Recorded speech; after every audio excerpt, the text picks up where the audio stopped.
my family, my neighbors and my friends, standing firm together against oppression, holding hands. It doesn't matter where you're from, or if you're young or woman or man, we're here for the same reason. We want to take back our land. Oh God, thank you for giving us the strength to hold on. And now we're here together, calling you for freedom, freedom. We know you can hear our call. Oh, oh. We're calling for freedom, fighting for freedom. We know you won't let us fall. Oh, oh. We know you're here with us. No more being prisoners in our homes, no more being afraid to talk.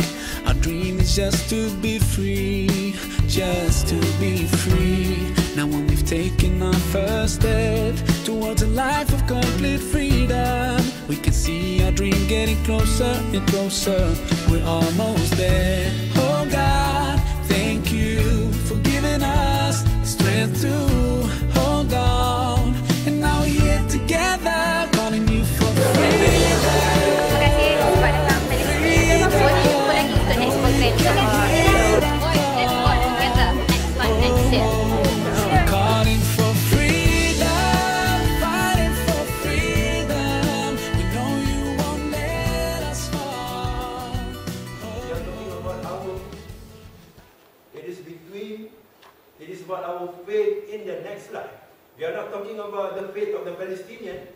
We are talking about our own faith. Apakah nasib aku bila aku berdiri di hadapan Allah Subhanahu Wa Taala? Apa kita nak jawab? Ini yang kita dengarkan sekarang.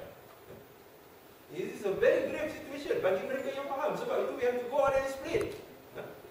We are not in the business of labeling people kafir, into Quran, Islam. We are here to explain the seriousness of the implication of recognizing Israel by agreeing to the two-state solution. Electron.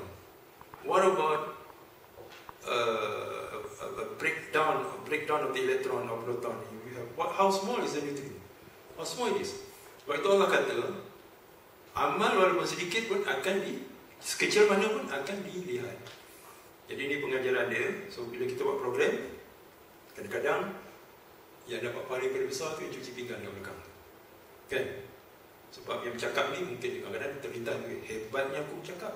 Tapi orang yang cuci pinggan tu tak akan terlintas hebatnya aku cuci pinggan. Tak ada ruang untuk dia merasa hebat. Tapi inilah amal yang mungkin Allah Ta'ala bagi nilai yang paling tinggi. That's why bila kita bercakap tentang amal, work as a team. Even you are invested with the smallest task, nampak insignificant, do it dengan ikhlas. Kemungkinan inilah yang akan dinilai oleh Allah SWT dengan nilai